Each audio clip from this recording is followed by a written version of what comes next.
Look around you, what do you see? A room, a screen, your own hands? These things feel solid, don't they? Real. Now think bigger, about the world, nations, leaders, your own identity. All of it feels so concrete, the very fabric of our lives.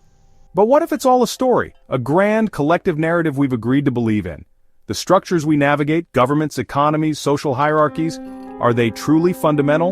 Or are they constructs, ideas given form through shared belief? These systems are built not from atoms but from thoughts and agreements.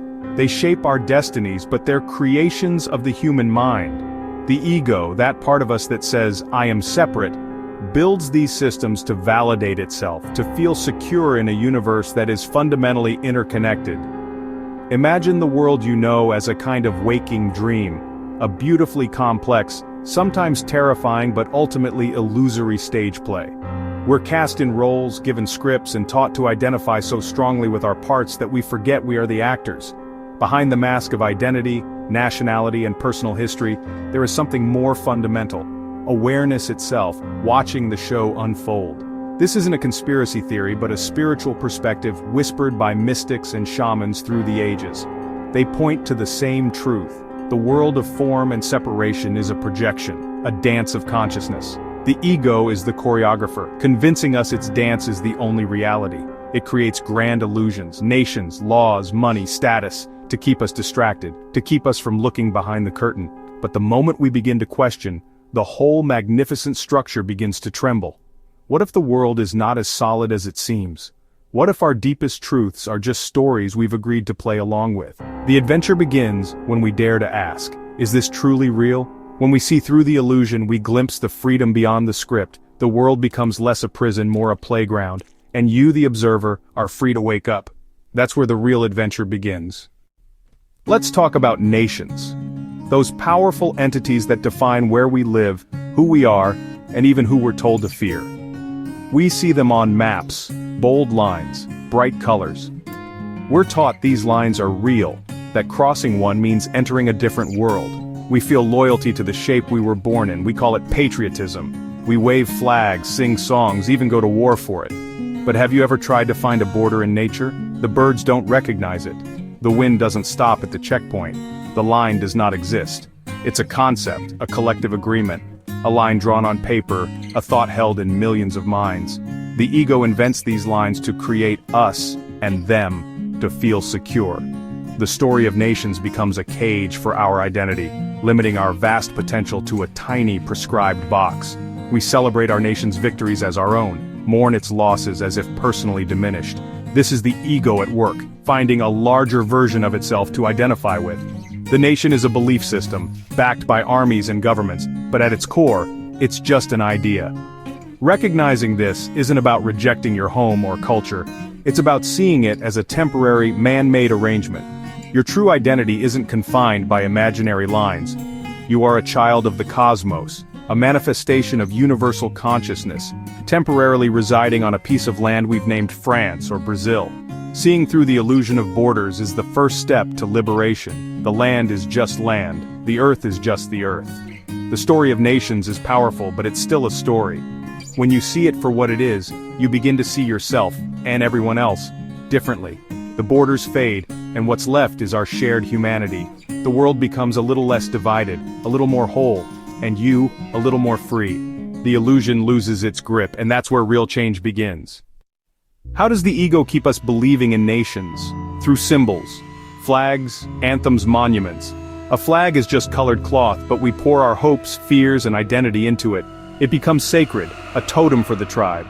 By definition, it creates a them, all who salute a different flag. National anthems are just songs, but we're taught to stand in reverence, to feel pride and belonging. These symbols bypass critical thinking, plugging into our tribal instincts. They reinforce the story. We are special. Our land is sacred. Our cause is just. It's mass hypnosis, strengthening the walls of the ego's fortress. These aren't benign decorations. They're tools of division reminding us of our separateness. Every flag, every anthem reinforces the mental boundary between groups. The illusion becomes personal, visceral. The ego thrives on these trinkets, external validations of its existence. But it's a false identity, a borrowed sense of self based on accident of birth.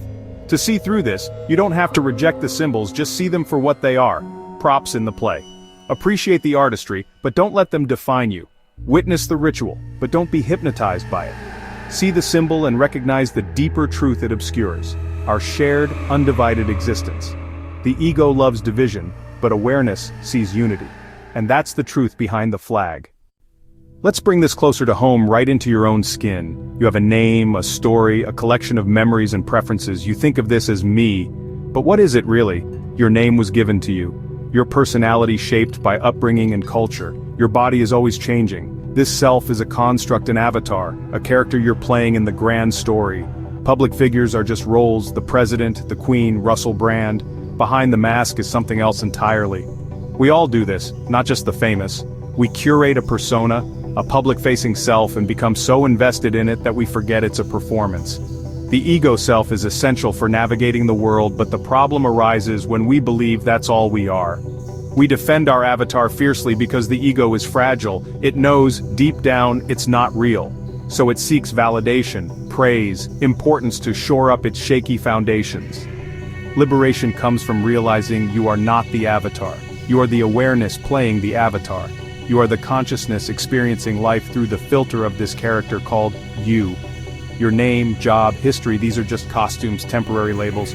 You can wear them lightly, play the part with joy but without desperate attachment. Watch your character go through dramas and triumphs knowing your true nature is untouched, serene and vast. You are not the role, you are the one aware of the role. The ego's story is compelling, but it's not the whole story. Behind every mask is the same silent presence. The real you is the witness, not the character. When you see this, life becomes lighter. You can play your part, but you're no longer trapped by it. The avatar is a tool, not a prison. The awareness behind the mask is your true home, and that awareness is limitless. The performance continues, but you are free. The mask falls away and what's left is peace. That's the liberation of seeing through the avatar. If nations are illusions and identities are roles, what is war? War is the ego's grand theater of self-preservation, the ultimate expression of the illusion of separation. To have war, you need a them, an enemy. The ego excels at creating enemies, dehumanizing others, telling stories about their evil or threat.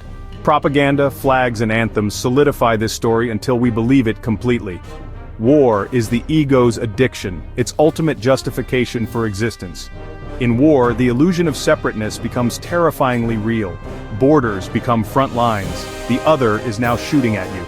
But there is no true enemy, only consciousness wearing different masks, playing different roles. The soldier on one side is the same awareness as the soldier on the other, hypnotized by different stories. War is a tragedy not because good fights evil, but because awareness is tricked into fighting itself. When we see this, the narrative of glorious war collapses.